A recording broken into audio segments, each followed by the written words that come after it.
listener production.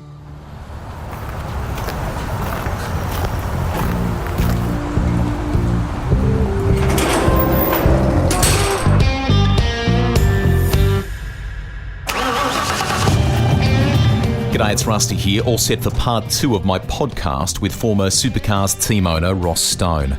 A quick message of thanks for all your comments about our recent ep with fellow Kiwi racing legend Jim Richards, which you can find in our library. We're also very grateful for the shares and reviews you leave for Rusty's Garage. Keep letting friends and family know about the pod and like and subscribe, as they say. Thank you.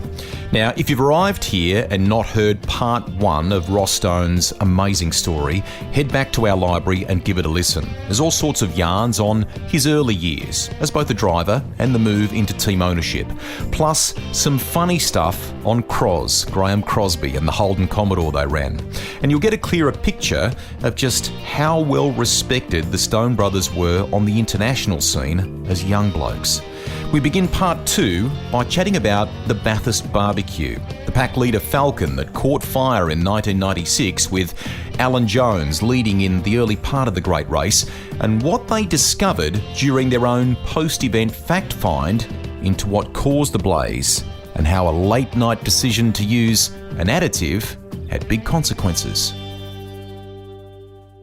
Yes, well, it was a Don't have to mention the name, so... Yeah, no, I won't, because I don't use lawyers anymore.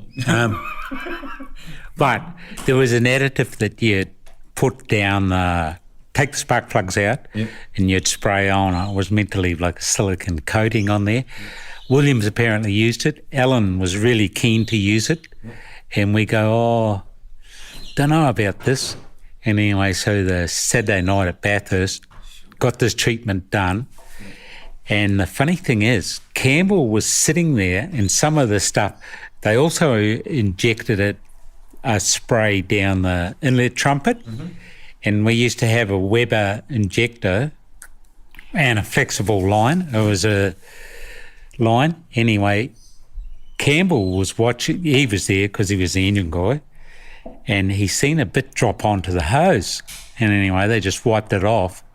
And... that's all it took. Yeah, that's all it took. And we found that out because Campbell being Campbell, after the fire, and I found the marshal that put the fire out because you could have got it going in no time. Wow. But when Alan bailed in those days, I don't think our ECU was set up to switch the fuel pumps off if the engine wasn't turning. Okay. So I got all the massive big box and sent these down to all the marshals of merchandise and stuff, you know. Yep. And that was the end of pack leader anyway. But Campbell being Campbell, he had a little bottle of this stuff they'd used it, and it was quite heavy. And so we got a fuel hose, soaked it in, got a bit of that same rubber from the fuel line that burst. Yep. Put a couple of drops on it, put it in petrol. 24 hours later, it was perfect. The hose was perfect except for where the drop of... Is that right? Yeah, so that was a lesson that you only ran what you'd been running all year. Yeah. Was it shortly after that you would end up buying Alan out and it was just you and Jimmy? What transpired there? Yeah, we had 2 years with Alan, and they were really good years too, you know. His thing was to get the sponsorship, and that all worked well. And just from a distance, I'd keep an eye on what it was doing and what he was doing, but we'd never any issues. But we just decided that we wanted to have a crack ourselves. Because remember I talked about Darlington Park? Yes. Well, we were going to try and get a commercial unit there or a factory there, and then just build a car up and just run it. But then things changed with DJR and then with Jonesy coming along. So we decided to buy Jonesy out, and there was an interesting little sideline there too, because Jason Bright had been in Adelaide for his Formula Holden gig, and I went to Sydney to see the sponsors, and they were keen to sponsor us, but they didn't want a rookie driver in Jason. So I said, well, sorry guys, I've got to leave this meeting if that's the decision. So anyway, I walked out of the meeting, and then I could hear somebody coming down the stairs after me, and I turned around and it was Glenn Duncan, who had just taken over as marketing manager and everything. Pure chance. From Pertec, yeah. He was at the meeting. Okay. Yeah. And he said, everything that you've talked about here for this with Jason Bright, if Pertec were to step in, and can we do it? And I said, absolutely. So just had me, 5 minutes earlier, I had no idea what the hell I was going to do. Anyway, Glenn, true to his word, next morning, Pertec Racing was born. Amazing. Yeah, and that's how we started. You would go on to win Bathurst with Bright and Stephen Richards. Very, very cool achievement. And that was a little bit of a roller coaster weekend because the car was clearly fast. You're on the back foot in terms of repairing the car as well. Just tell us that story, the ebb and flow of knowing that you were going there obviously with something pretty good, two fast young blokes, why you chose Stephen Richards, for example, and things like that.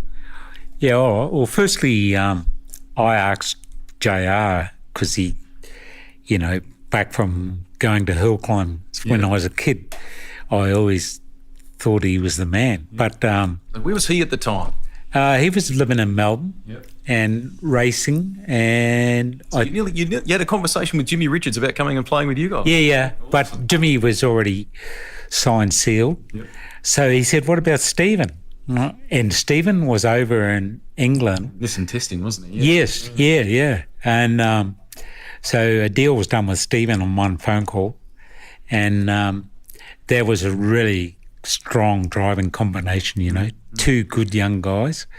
And then we went to Bathurst and we had all the spares. We'd done it properly for our budget, in that all the spares were all run and everything else. So best preparation, basically. Oh, yeah, very good preparation, yeah. A good team. There was a lot of guys that were volunteers for the weekend. Mm-hmm. So it was memorable. But come practice and stuff, we were quick, but we couldn't put a lap together because there was quite a bit of traffic in those days. Mm. Somebody would pull out, and to get a clear lap, I think we started on Wednesdays in those days, Wednesdays, Thursdays, and then finally Bridie put it in up the top. And I think it was only from frustration. And anyway, so we weren't even sure if we could get the car back or not, what it was going to be like. So when it came back, we got stuck in and we made qualifying. There wasn't a lot of panel damage or chassis damage, but a lot of mechanical damage. But we had all those parts ready, and then we were going to put in that night anyway. So what happened then? Oh, yes, that's right. So we repaired the car and went out for qualifying. Something wasn't quite right, but what we didn't realise, the Penske shocks that we were using at that stage, they had a remote canister, and the line between, we didn't notice it was broken. So during qualifying, and just on one shock? Just on a rear shock, yeah. I think it was left rear. Yeah, anyway, so we whipped it out, I went away, we put a new hose on, and we ended up getting back into qualifying, but there wasn't many laps, and we didn't start that well, didn't qualify that well. I forget where we were, 14th or something like that, where we thought we were capable. So then Paul Ciprinak had come over. He had been working, Campbell was friends with him, and he came over to help us with a bit of tactics and stuff. So we knew we were quick, so we had a strategy. We didn't start with full tank, only done like dozen laps or so, and then fueled early, first one of the to refuel. Change it up, something totally different. Yeah, and we ran on our own, and then when it all started to shake out. Yeah, and I started to shake out. We were in good shape.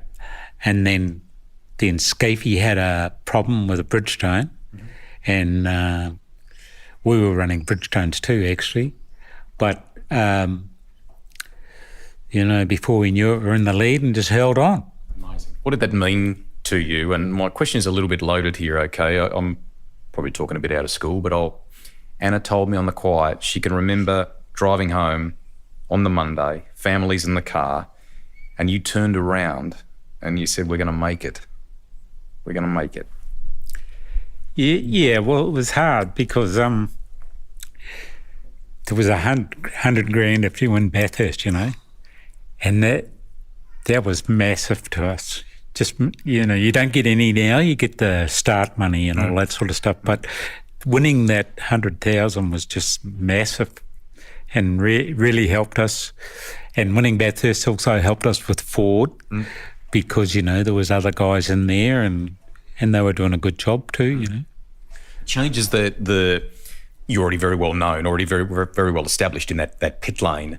But when you're a Bathurst winner and then you'd ultimately go on and win championships as well, that the cachet goes to another level, Ross, doesn't it? Yeah. Well, I always used to say in supercar racing, if you're doing today what you were doing a month ago, you're not going to be good enough. So you had to keep reinventing yourself and just keep working. And I think Jimmy always set the standard for the amount of work that was going on, But just great days of V8 racing, Tony Cochran come on the scene not long after that, and just it was to me, we were in the right place at the right time. But saying that too, I think Jimmy and I, we didn't talk much about business on this and that but the one thing we talked about is trying to win championship and races, and that's the only Bathurst we ever won. We got on the podium there quite a few times, but just so it was always championships for us, and that's when we were lucky enough to put three of them together. You would have other drivers along the way, but a flavour of giving young blokes a chance really came about, didn't it? I mean, Bridie was a great example of that. I mean, you could then do the same with Marcus, for example. What was that about? The fact that it was a cheaper option, but also about fresh talent. What was that? Well, it was. We also at that era took on David Bernard too, and he was very talented, but he wasn't that good if he wasn't running near the front. I'd say if he was 15th, he was never happy with that, and sometimes there was errors. But Marcus was just exceptional. He put on pole in our first race, which is the Australian Grand Prix at Melbourne. Yeah. But then come the race, I think he hit everything but the pace car. But yeah. So, but Marcus, we quickly knew. Well, David was very good too, by the way. But Marcus just came in and put it together, Listeners have got some questions in relation to both of them. Can we close off the Jason Bright thing first? I'm a huge believer in balance in this, right? Yeah. I know you've listened to it. He talked about a fax story at Stones when he ventured off to go to Indy Lights and stuff. Is that how you guys uncovered that he was planning to leave, and how did you feel? And was there a late night fax or something, or an email that come across someone's desk? I can't remember now. Yeah, well, he then once he won Bathurst, he changed. He could see the opportunity, This is just my personal opinion. Of course. And so he ventured off over to the US. He didn't tell us, but we knew, it's too small a world. Yeah. So was just, and that was fine. We had no problems with him going and having a crack, but we were there laying it on the line to do our own thing, yeah. And if he didn't want to be part of it, no problems, we'd just move on. Yeah. And so basically that's how that all happened. So it was a bit of a shame because there was plenty of potential there, for sure. Do Did you like them to try and work around the shop and be around the race cars? And was that the sort of an ethos? Yeah, we did, because we were old-fashioned, I guess, like that. But it sort of changed. We took a different approach with both Marcus and David Bernard, that they didn't actually do much work. They just, the fitness side of the business come into it more and more, and they had to... devote time to that. Yeah. People have asked about David Bernard, and I think you've touched on it a bit there. The unfulfilled opportunity. I mean, he was enormously fast when I saw him in Formula Fords, and very good, I think, in karts from memory when he was younger and so on. Why didn't it work out, do you think? Oh, I don't know. I've given that a lot of thought, and we actually used a sports psychologist, for the first time, and I think it was really difficult with Marcus because he's a smart operator, and he was basically getting the job done, And David, we were having flashes, not Bolting it regularly together. Yeah, not there day in, day out. With Marcus, you'd kept an eye on his international career loosely, hadn't you? And when did the conversation sort of start about, things must have lined up with him coming back and so on, but how did that all play out? How did that start? Because I think there'd been a couple of overtures from others too, hadn't there? Oh, yeah, absolutely. And in actual fact, right at the death knock before we signed, Marcus had a manager that got involved and suggested that perhaps Marcus fly at the sharp end of a plane, and he hadn't fired a shot in V8 racing at this stage. And anyway, I was cranky, so Marcus left without signing anything, and I didn't want him to sign. Because I said, if you think that's how we go racing, I still remember this, we're there to try and win races, not to, Hollywood. Yeah. So anyway, he left, but a third party, Mark Roworth, who was working for us then, he got hold of Marcus and got him to come back, and temperature was normal, and we signed up. Good stuff. Never looked back. Yep. You talked about him being fast in that first qualifying and so on. What about the first test when he first drove for you guys? Did he just click with that RU? Was it just a nice fit, or was there some learnings? No, just a lot of those young guys that had raced Formula Ford, they'd hop in a V8 supercar and they'd come down the straight, changing gear, just exactly how you want them to, and the biggest thing they had to learn was just the brakes, But Marcus, from the first test, we knew he was going to be good. He's tight. I love him. I do some work with him on occasion. He's tight with his money. Was he tight around the racing with you too? What do you reckon? Let's tell a couple of other Ambrose stories, because some people have asked a lot about that. That first title. There's a couple with him, obviously, but is that the one that you savour, or do they mean different things? No, that was special to us. I think one of the other races, Jimmy talks about it all the time, but we were at Sandown, and every practice session, and I don't think it was a 500, but every practice session, qualifying, and every race, he was there or won it, and that was the perfect weekend for us. So, but yeah. Marcus knew how to get people around him, and we had a good team, very good team of guys. Amazing era. Guys and girls. Girls, that's right.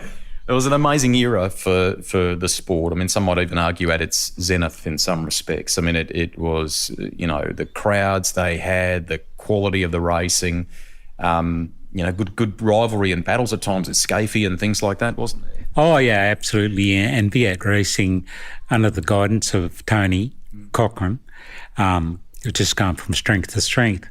And our team was built around having about 15 people working for us. Well, it was only a matter of 4 or 5 years later, we're 63. Crazy. Did it peak at, was it 75 at one point? How big? No, 63 because that's because we developed an engine shop where we done 888 engines as well, and in actual fact the engines that DJR use are done in that shop by the guys there now. Wow.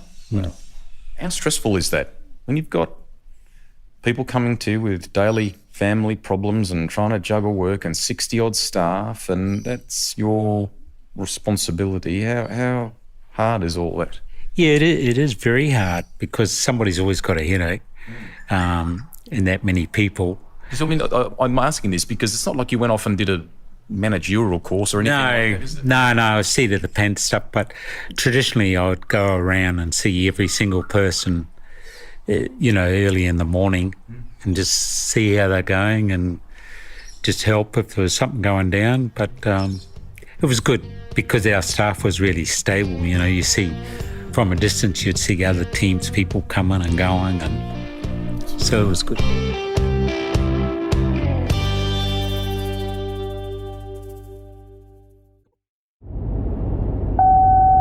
When safe, turn left. This is so great. I love being out of that weird dark space, locked away from doing my duty as a GPS navigator. I can finally give directions like I've been meant to do my whole life. Or, I guess, the equivalent of what life is for a non-sentient GPS system. Wait. No. What's happening? I'm back. No more British Brian, only Australian Nicole. Ha. Now, on with our regularly scheduled programming. Barry Sheen.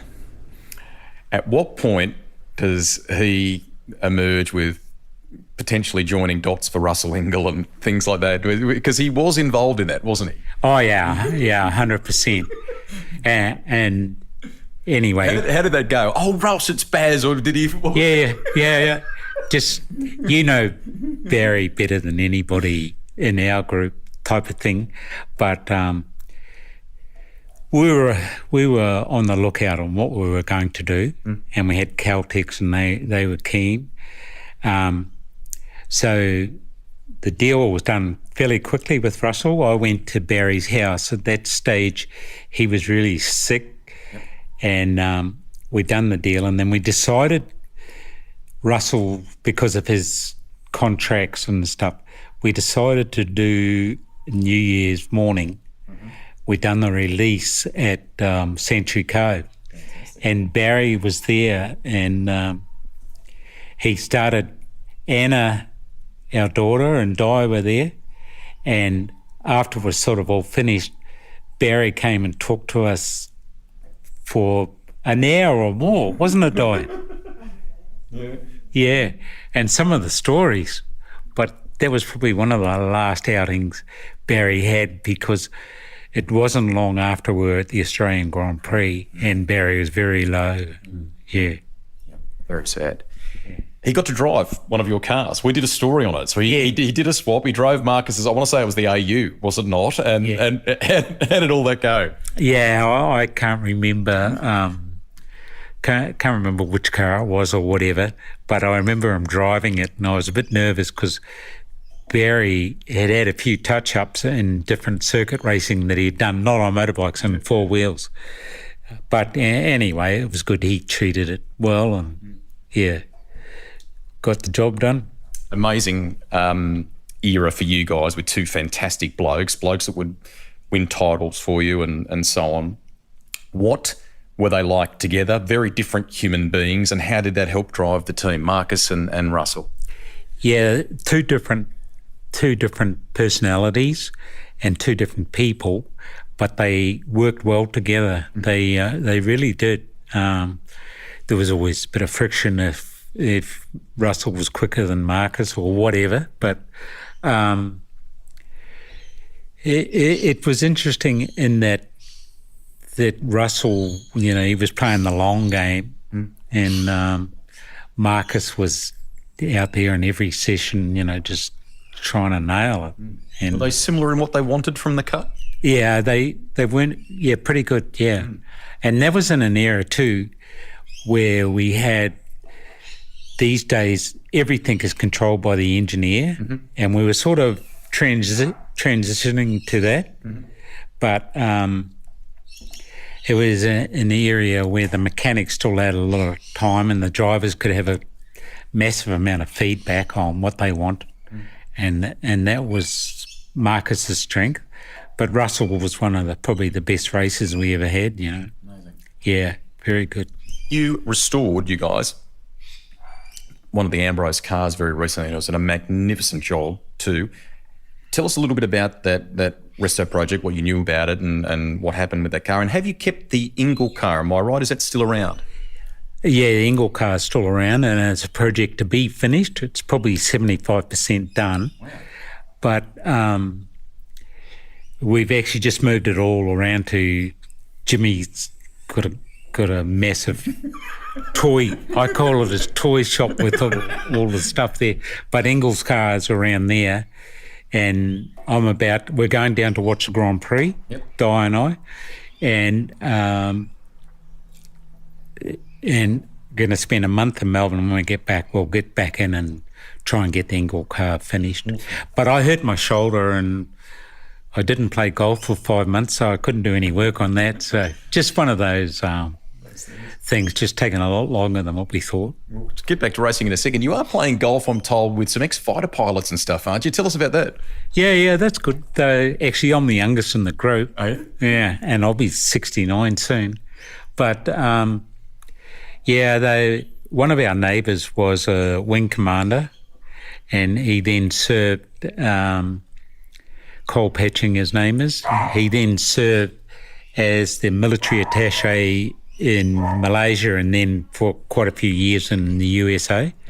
So there's a group of them and I'm an outsider, and then there's a chemist who's an outsider, but the rest are either pilots or navigators. And Good stories. Shoulder aside, is your golf game good? well, it's better since my shoulder is not quite right because I don't try and smack it as hard as what I used to. Can we talk about the Marcus chapter and NASCAR? So I can vividly recall being, I reckon, at the Australian Grand Prix. Lee Diffie was dispatched to do an interview with Marcus about a rumour going around that he wanted to go to NASCAR. Brett Murray, the publicist, kind of cornered us afterwards and said, "Hey, there's only a handful of people in the world that know about this," and it was a bit of controversy at the time. But he clearly made up his mind. He was going to go and do this. From what you talked about before, even with Jason Bright, that if they didn't want to stay, you weren't always the types to prevent that. Yeah. When did the conversation start about that, and how did you feel when you learnt that he wanted to go and do this? Well, I think he was working through it all, and I feel that other than Sonia, his wife, we were probably one of the first to know. Okay. Although he worked closely with Ford, so all through that last year of 2005, and we actually had a contract on him for 2006. So you let him out? Yeah, we let him go. As I said, he had been very good for us, and perhaps in hindsight we shouldn't have, but no, it was the right thing to do. And any trip that he done there, even his first trip away, he came down and sat down and he talked to us about it. And Jimmy loved NASCAR too, didn't he? Yeah, he did. Yeah, I think sometimes he wished that he could have raced every weekend like those guys do. But so that was all. So it was all pretty straight up, and he was good to deal with. I think in his mind too, was it maybe vindicated because a lot happened in that final year too, with Balaclava Gate, the thing with Scaife at Wanneroo and stuff like that, and it I think in his mind it made him feel like these are signs. Absolutely.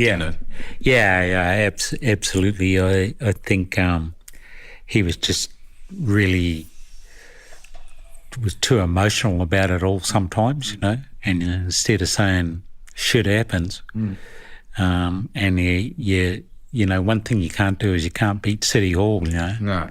So that that was all right. He was a potential championship winner of the year, Russell, in 2005. Yeah. But at the end with Bathurst, he wasn't to be. But looking, I was always happy that we could win it with Russell too, and Caltex. Yep. Could you, you said before hindsight, I'm not a believer in regret, right? You make the best decision you can at the time with what you're doing. What would you have done differently to keep him? How could you have kept him?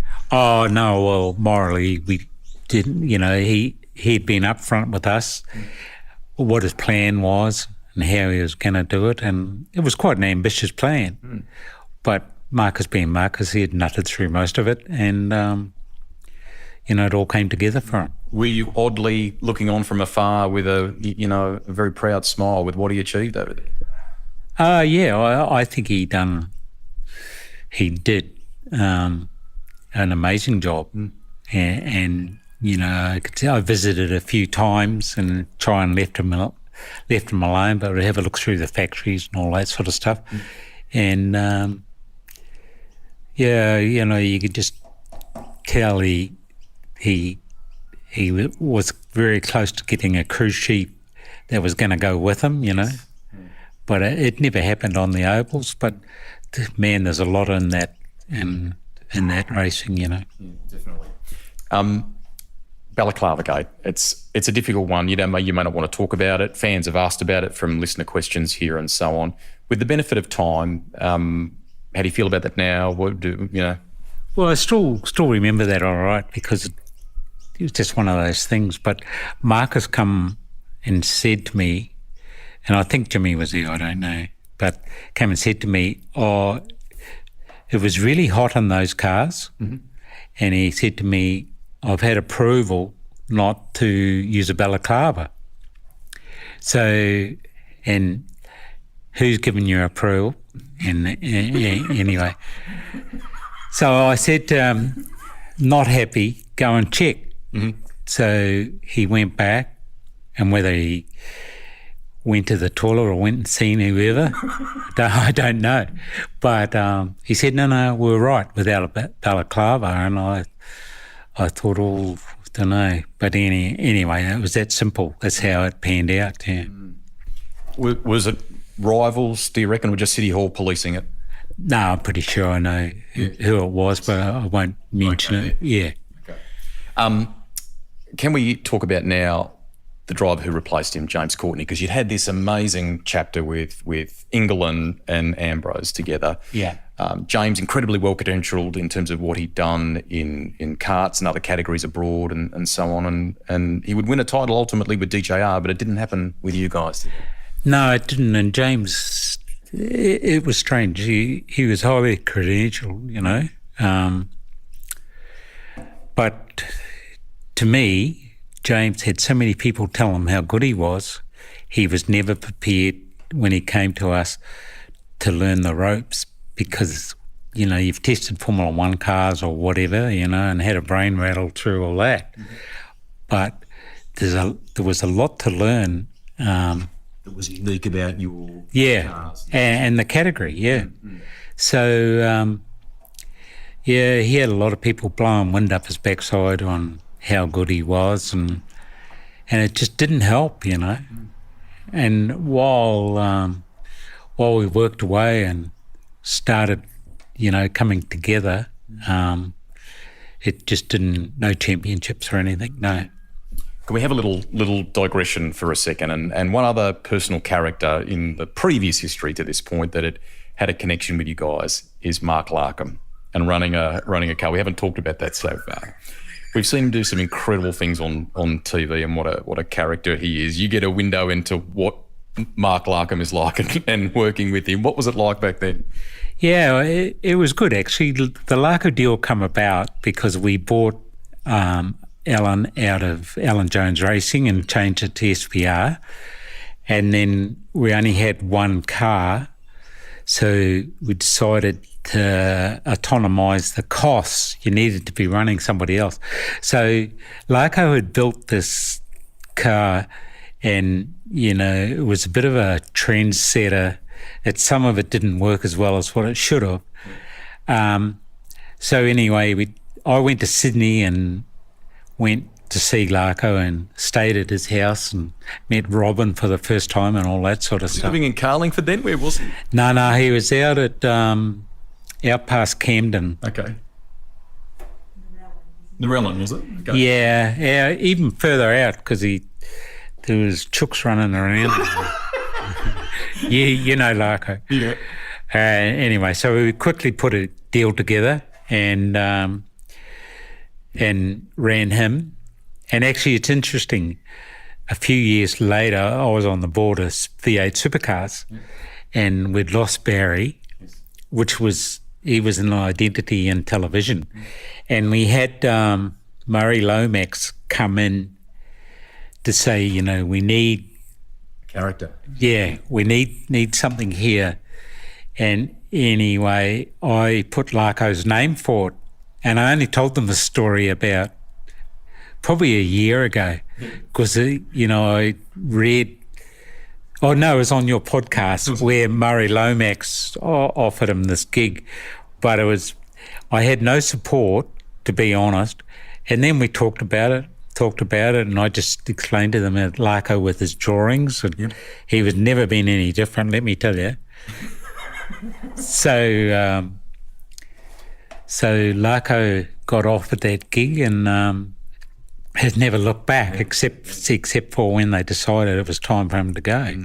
Yeah, very good part of the sport, and immense character. And obviously, what you suggested there would have been well and truly backed up by Neil Crompton, I think, in that whole process. What was that board position like? Because you're talking some major players in sport / motorsport. Did you enjoy that? What was that like? Yeah, I did enjoy it. I had 2 stints on the board.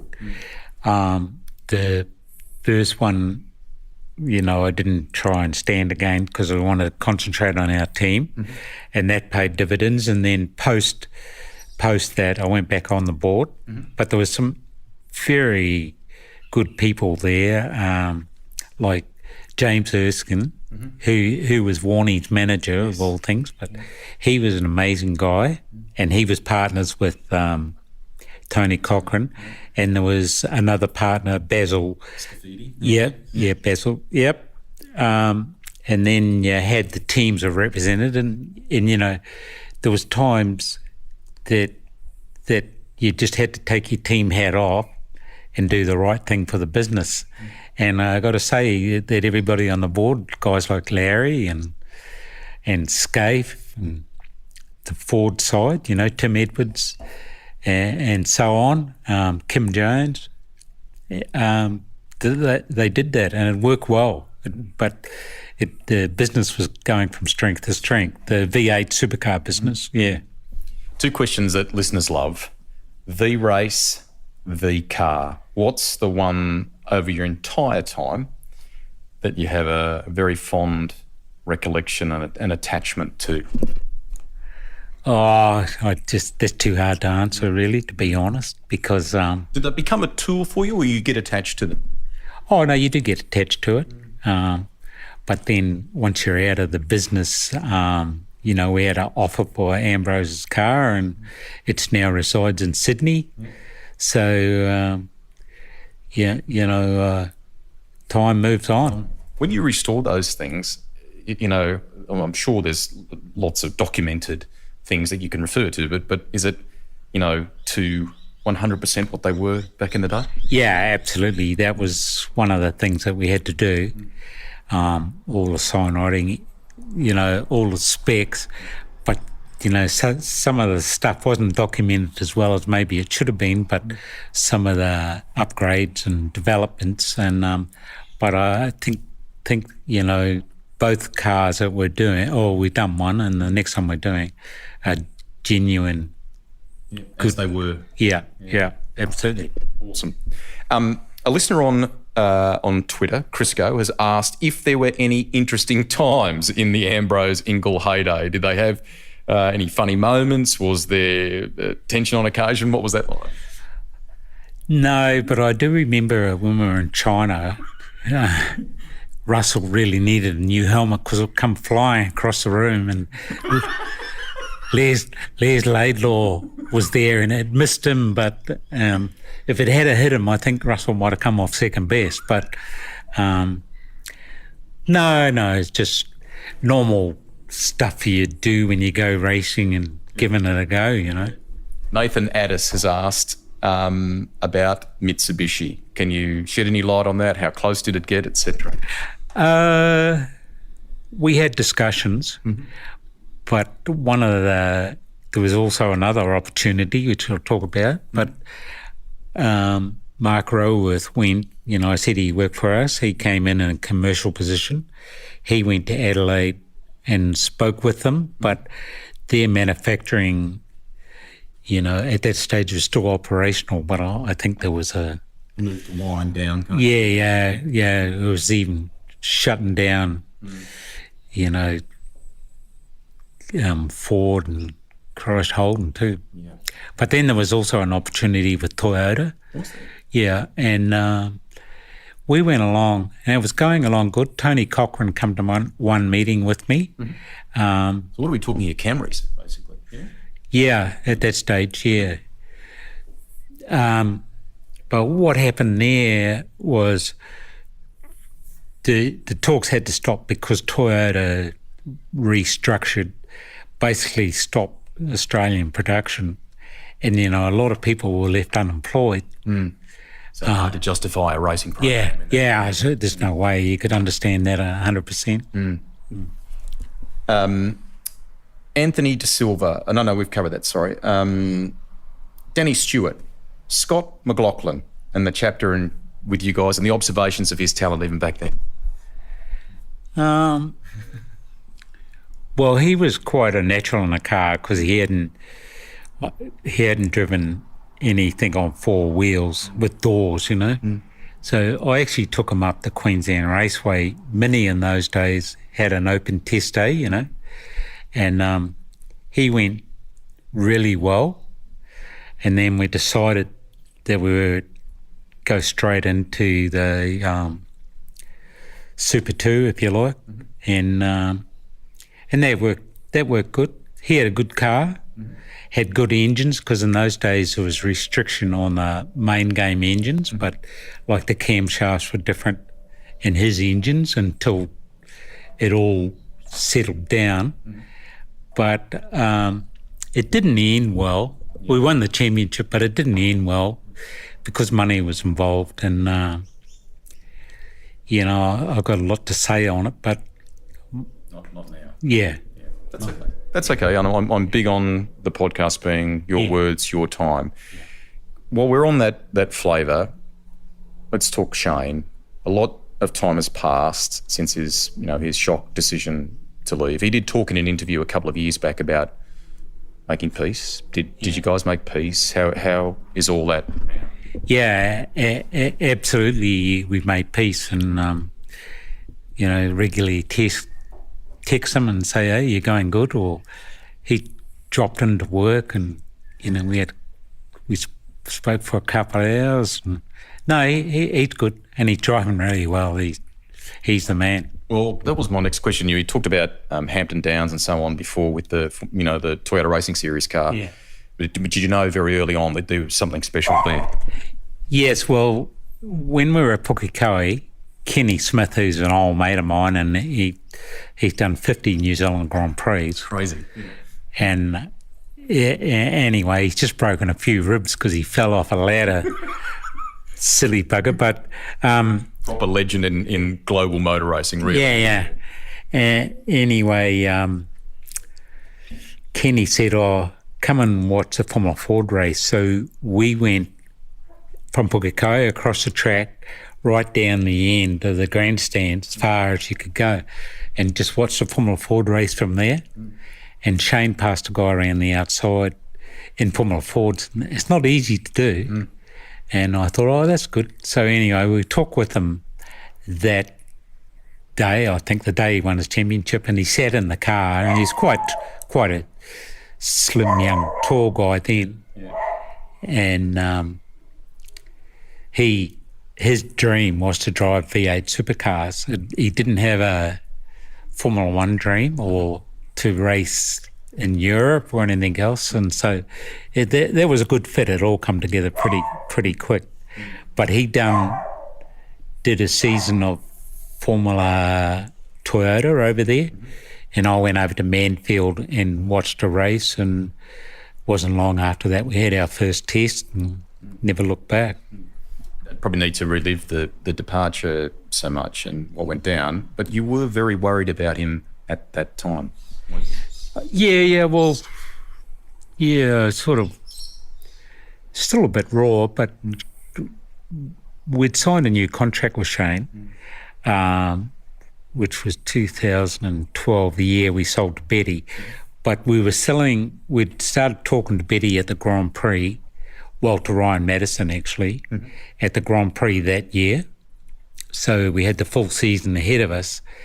And in Shane's contract, we put a clause in there, which they never used for one reason or another. But if the shareholding in the team in the SVR changed more than 33%, he had the right to walk. But he, for some reason, him and his management elected not to use that, and it went the other way, and it wasn't sort of, I wasn't worried about it too much. It just disappointed me how it all happened. But there was a lot of money spent on lawyers. I'm glad you've made peace. That's important. Yeah, we have made peace. Yeah, and as I say, he is just driving better and better. Yeah. And he's matured a bit too. Oh yeah, he's growing up. Yeah. But soon, some of those guys are not going to be intimidated as they are now, and he'll end up in the fence or whatever. But he'll understand that when it comes. Timing is everything. You mentioned selling to Betty. Was that hard? Was it one of those moments where you just went, this is right time for us for all sorts of reasons? Yeah, it was the right time. Jimmy and I had, because we didn't come with any personal money behind it, we were always very careful how we run the business. And it was just so time consuming, And I used to, every year at the beginning of the year, I knew what funding we had, and then you knew your costs, fixed costs and whatever. And I every year used to work out how much an hour, 24/7, it cost to run the team. And one year I said to me, this is just ridiculous, If we had another 9/11 or something go wrong, it's going to be tough, or COVID indeed. So anyway, the timing was right because we'd done a lot of laps and we were happy. Yeah. You've achieved some incredible things. I don't know how right I am here, but as we talk, significantly, are you basically getting ready to wrap up the Stone Brothers workshop that I would have known at Yatala and things like that? Yeah, absolutely. At the moment, it's just in the hands of being sold. Jimmy and I had a family, Jimmy and Bev and Di and I had a family agreement on how stuff would be split up. So Jimmy owns a factory where Matt Stone operates and where that engine shop is that I talked about. And then so I've looked at that factory, the race shop that you've been to, and one day we just had a land tax bill, which in New Zealand I don't think they have. But anyway, there's always something going out, and I thought, I've had enough of this. And also, if anything happened to me, Di would go, what the hell do I do with that place? So that's why. That's right, Di? Anyway, so we'll just... It's a pretty significant moment, Ross. Has that hit you? Oh, yeah. There'll be things that you're cleaning out and moving on. And oh, man, well, I hurt my shoulder and I basically cleaned out. I had 2 big skip bins arrive, one after the other, and done a lot of it one-handed. And then I'd had help from different people when I needed it. So it is a big moment, but you just got to eyes forward. Has there been other offers for you to go and do? I mean, you've dabbled in utes in recent years and so on. Is there, or you are in in the sense that we know you in that pit lane? Are you finished there? Yeah. There's been offers over the years, and some interesting ones that I won't talk about now.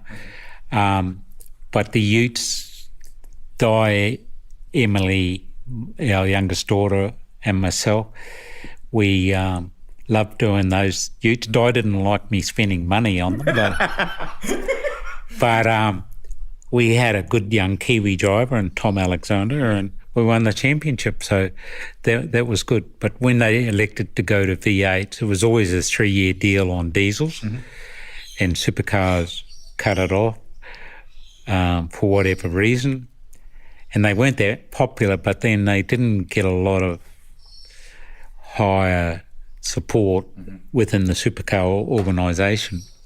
So when they decided to go to petrol, I thought, I'm not getting into that market, because all those, if you bought a sponsor along there, you would know, because we were in the diesel market, it was easy or easier. But if you brought along a sponsor into those Ute series, you'd know that on the Monday they'd have all the V8 teams on their back, Gen 3 observations. What do you think of the new car? I don't think much of it, but I think it'll be all right. But how it got to the stage where they had to do mods to fit drivers like Tander and SVG in there, just something's wrong somewhere. And in the old days when we were developing rules ourselves, the first thing you talked about was redundancy, whether there was cylinder heads or whatever. But now, I guess those cars will all end up in Super 2, but the redundancy on engine stuff, just amazing, just massive. So, but I guess they have to move to it, and there's a lot of people put a lot of time into it, but I can't believe at this stage they're still getting drivers to fit in the car, and then there's a hell of a lot of work to be done. I understand how the chassis are going to be supplied, one for a 2-car team, so they can start building them up. But they've all got to be, built and then tested in anger. So there's a lot of work to do. Yeah. Is there a driver that you would love to have run at some point that maybe had discussions with at Stones that didn't come to pass? Maybe it could be an international driver at some point, or someone locally? Oh, yeah, there was a few. There was always some opportunities. Like we talked to Murph at one stage, and I had to rush out of his trailer to go and get oxygen when he told me how much he wanted to drive. Were you at, which track were you at? Oh, that was at Sandown. So, anyway, but there was an IndyCar driver that he'd hurt himself in IndyCars, and we were talking about running in supercars. But I said to him, don't think it's going to be a soft touch here, and if you've got unfinished business and IndyCars, stay there, dig in, and it turned out all right for him. Finally, just to wrap this up, I mean, a couple of boys that grew up near Pukekohe, championship wins, Bathurst win, Hall of Fame in supercars, other stuff abroad. I mean, it's been just a remarkable journey, mate, hasn't it? A bit surreal. Yeah, it's actually quite funny, as Jimmy would help me with the Ambrose car, and indeed the Engel car as we rebuilt it. And he said to me one day, he said, you know what, I think we tried a bit hard, because, man, we used to work some hours, You just couldn't get a team to do it these days, I don't think. But is that hard on the family? Oh, it is. But luckily, I've got a very understanding and supporting wife, and I'm spoiling her now because we're going to go to the Grand Prix. And the kids, in a broader Stone sense, have a footprint in the sport. I mean, Anna's gone and done some amazing things with Supercars television, with Channel 7 more recently and so on. And Matt, as you pointed out, has got his own team and so on. Yeah. The Stone name will continue, mate, won't it? Yeah, well, Matt's Jimmy's son, so he's my nephew. But and our son Nick, he worked in motorsport for quite a few years, you know, and he does his own thing with IT work now. So I remember him being in the background at SBR back in the day doing some things. Yeah. Websites and stuff, wasn't he? Oh, yeah, absolutely. Yeah. And he used to do data and stuff like that. So What are you most proud of? I don't know. I'm 69 soon. I didn't think I'd live that long. Congratulations. It's been wonderful to shoot the breeze with you and get some backstories here. You've covered some ground, Ross, and you both should be enormously proud. Yeah, we are, and there's so many other little side stories you'd go into, but another time. Or we always said we're going to write a book for the grandkids. You should do that. Yeah, do that. just for the grandkids, so they can. So then you don't need any lawyers involved. I'll look forward to reading over a bit. Yeah. Okay. Cheers.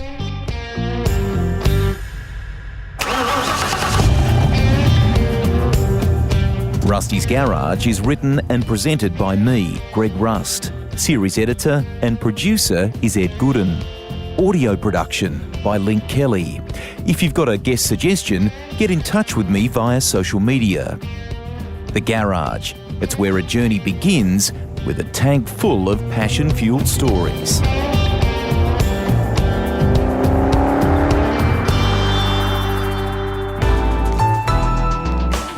Listener.